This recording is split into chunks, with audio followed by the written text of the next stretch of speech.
This is mostly a lesson 11.1, circumference and arc length, with a slight bit from 11.2, where we talk about areas of circles. So a circumference is really the perimeter of a circle. And there's two different formulas for it, depending on if you have the diameter or the radius. So if you have the diameter, we would do pi times d. If we have the radius, we would do 2 pi times r, because 2 times r is the diameter. So for example 1, we're going to find the exact and approximate circumference of a circle with a radius of 14. So with a radius of 14, we're going to use c equals 2 pi r. So when I plug this in, an exact answer means we're not going to type the pi into the calculator and get the decimal version. We're just going to do 2 times 14 to get 28, and there's still pi attached. So this would be the exact circumference of a circle. If I want the approximate, I'm multiplying 28 by pi, and I could either use the pi key or 3.14159, 159,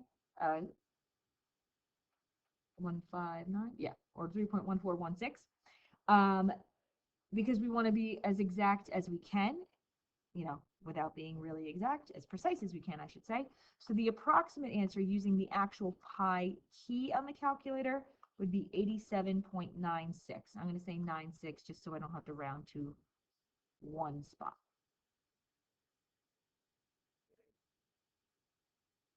So here's a check-in. Pause. Answers are posted on Google Classroom. For example 2, we want to find the diameter of a circle with a circumference of 28 meters. So if I know that c equals pi times d, they're telling me the circumference is 28. So I need to divide both sides by pi to find out what d is. So 28 divided by pi gives me 8.9. If it had asked me for the radius, I could have divided by pi first and then divided by 2 to get my radius instead of my diameter. So here's a check-in for you to do. You can pause. Answers are posted on Google Classroom.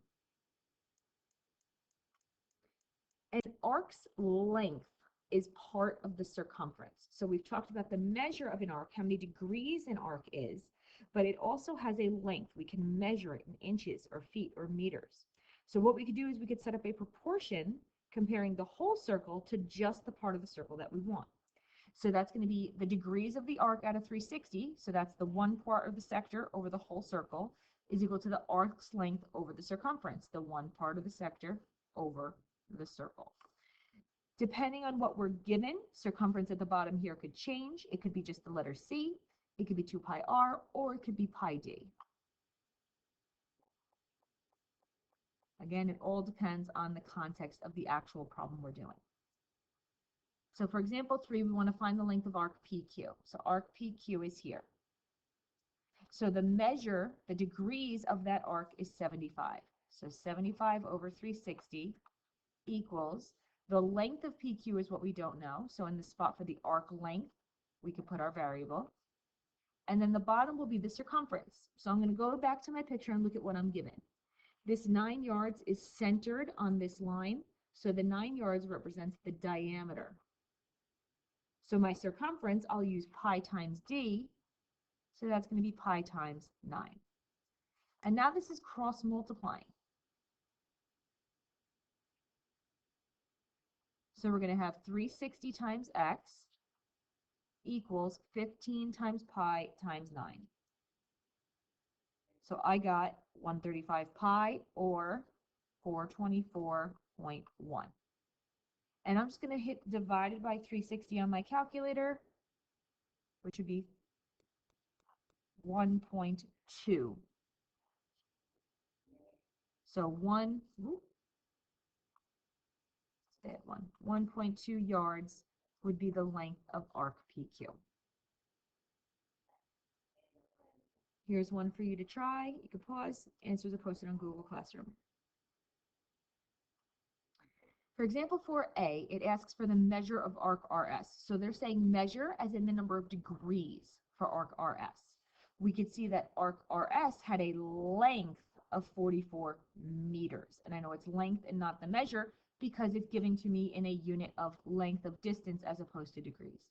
So when I do degrees over 360, now it's going to be x over 360 equals the arc's length was 44 over the circumference. We know the radius in this problem would be 2 pi r. So that's 2 pi times 15.28. So now when I cross multiply, 2 times pi times 15.28 is going to give me a big decimal, but it kind of rounds, 96.0, so like 96. So that times x is 96x equals 360 times 44 is 15,840. So we will divide that by our 96.0, and we get 165. So since this was the degrees, we'll use the degree symbol.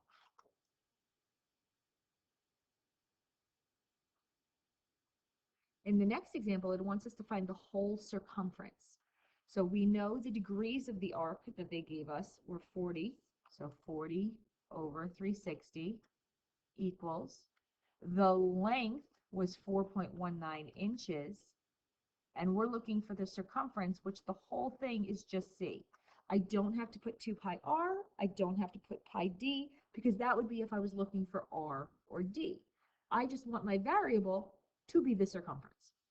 So when I cross multiply here, we're going to have 40 times c equals 360 times 4.19. That's 1508.4. And when I divide by 40, we get 37.71. And that's inches.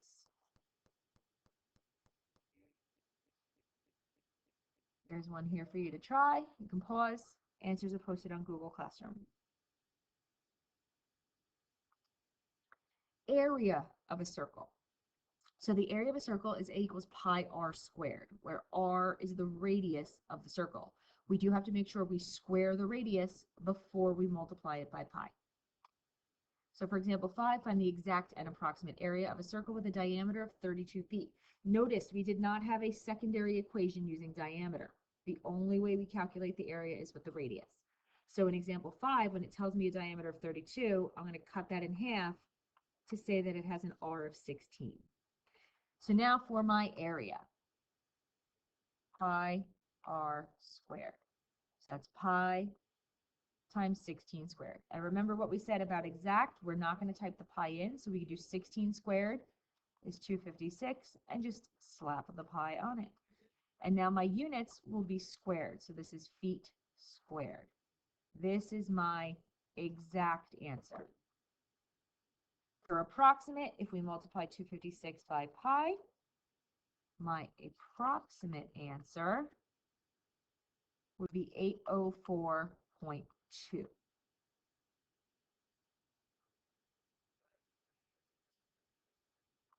Here's a check-in for you to try. You can pause. Answers are posted on Google Classroom. Example 6. Find the radius of a circle with an area of 176.7 square feet. So they know we're dealing with an area of a circle, so we're going to write the formula down for area of a circle. And I'm going to substitute the 176.7 in for A. When I'm solving something that has something squared, I want to get the part that's being squared alone. So we're going to start by dividing by pi. So when I divide 176.7 by pi, I get about 56.25. I'm going to write. I'm going to keep the whole thing in my calculator because we're going to take the square root of our answer. So taking the square root of our answer, or this whole number, r should be 7.5. And if the area was square feet, my radius is just feet. If they had asked me to find the diameter after I found the radius, I would double my answer. So here's a check-in for you to try. You can pause. Answers are posted on Google Classroom. The last thing we'll talk about in this lesson is population density. So the population density of a city, country, or state is a measure of how many people live within a given area. So to find the population density, we're going to put the number of people divided by the area they live in. And our answer will always be in people per square mile or people per square kilometer or something like that. So for example 7, which town has a greater population density?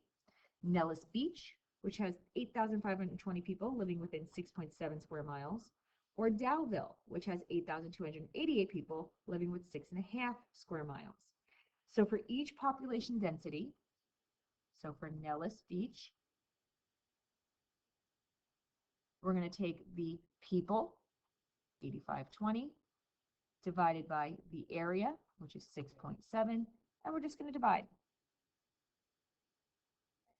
So we get a population density of about 1271.6 people per square mile. For Dowville, we're going to take her, or their 8288 people over its area of 6.5 square miles. So when we divide, we get about 1275.1 people per square mile. So looking at this, which town has a greater population density? Dowville has a greater population density because theirs was 1275 compared to Nellis Beach at 1271. So here's a check-in for you to try. You can pause. Answers are posted on Google Classroom.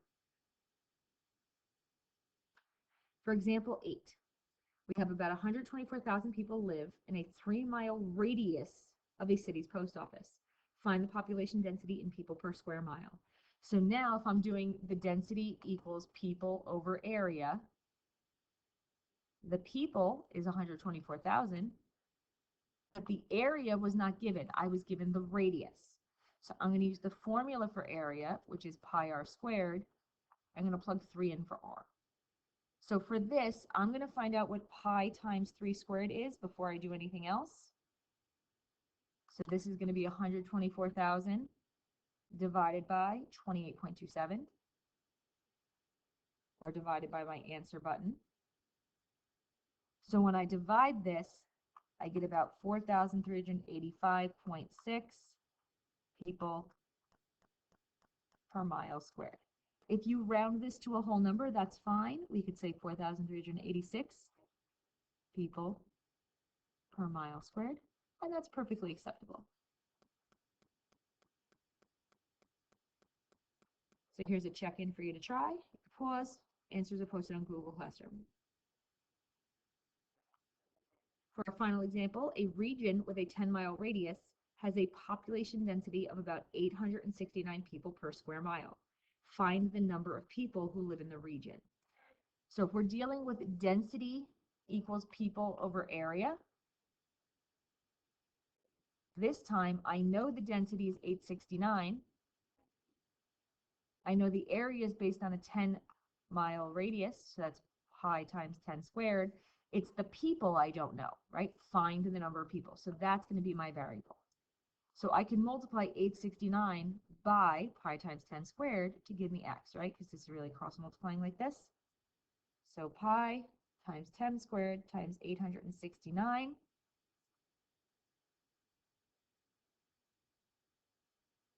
So I get 273,004.4. So we'll leave it as 273,004 people.